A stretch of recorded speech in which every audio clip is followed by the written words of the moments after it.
మొక్కలను నాటండి, పర్యావరణాన్ని పరిరక్షించండి అని శుచి స్వచ్ఛంద సంస్థ డైరెక్టర్ గ్లోరీ విజయ్ కుమార్ అన్నారు.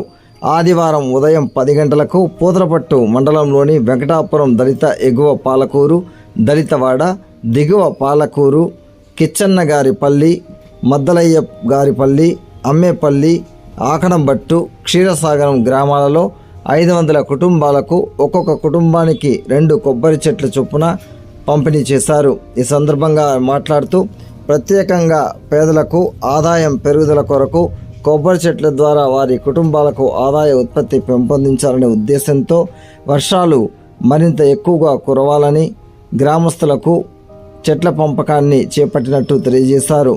ఇచ్చిన కొబ్బరి చెట్లను ప్రతి ఒక్కరూ తమ ఇంటి వద్ద కానీ పొలాల్లో కానీ పెంచాలన్నారు. వాటి ద్వారా వచ్చే ఆదాయం కుటుంబానికి వినియోగించుకోవాలన్నారు.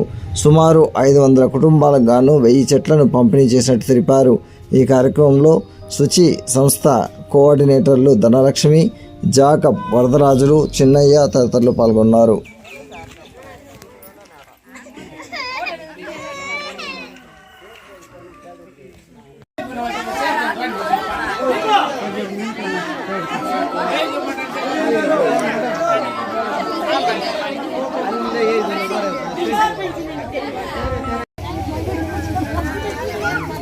ಅಲ್ಲ ಮೇಲೆ ತುಗುಂಗ